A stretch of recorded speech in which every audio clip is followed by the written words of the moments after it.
सामने आ रही है। आम आदमी पार्टी के राज्यसभा सांसद संजय सिंह ने लखनऊ में एक पत्रकार वार्ता के दौरान कहा, यदि मोदी सरकार वक्फ बिल लेकर आई तो उसका गिरना तय है। गोमती नगर स्थित आम आदमी पार्टी के प्रदेश मुख्यालय पर आयोजित इस प्रेस वार्ता में उन्होंने उत्तर प्रदेश की शराब नीति, केंद्र में वक्फ बिल, सच्चर कमेटी और इतिहास जैसे मुद्दों पर आरएसएस और भाजपा की एनडीए सरकार को घेरते हुए जमकर हमला बोला है।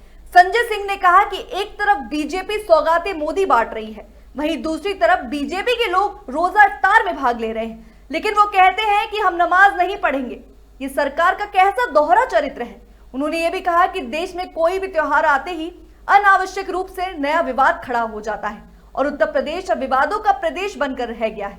आरएसएस के 100 साल पूरे होने पर उन्होंने सवाल उठाते हुए कहा कि आज तक किसी दलित, पिछड़ा, आदिवासी या महिला को आरएसएस प्रमुख नहीं बनाया गया, आखिर क्यों? उन्होंने ये भी पूछा कि 52 साल तक आरएसएस मुख्यालय पर भारतीय तिरंगा क्यों नहीं फहराया गया। संजय सिंह ने मुस्लिम लीग पर भी सवाल उठाते हुए कहा, जिस जिन्ना की मुस्लिम लीग ने भारत के 2 टुकड़े कर दिए, उसी जिन्ना के साथ 3 राज्यों में बीजेपी के पुरखों की सरकार क्यों थी। इसी प्रकार उन्होंने भाजपा और आरएसएस की नीतियों और उनके दोहरे चरित्र पर गंभीर सवाल खड़े कर दिए हैं। प्रधानमंत्री आज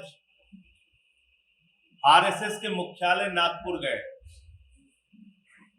100 साल पूरे हो गए आरएसएस के, और जब आरएसएस के 100 साल पूरे हुए हैं, ऐसे में कुछ सवाल तो आरएसएस के लोगों से बनते हैं, कुछ सवाल तो भारतीय जनता पार्टी से बनते हैं,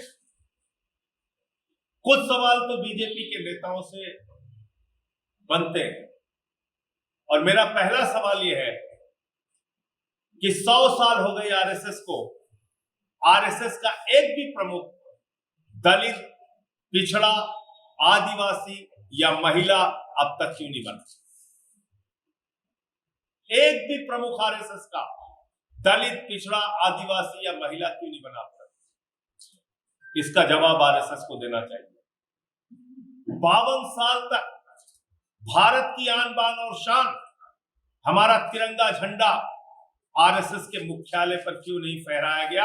आज 100 साल पूरा होने पे इसका जवाब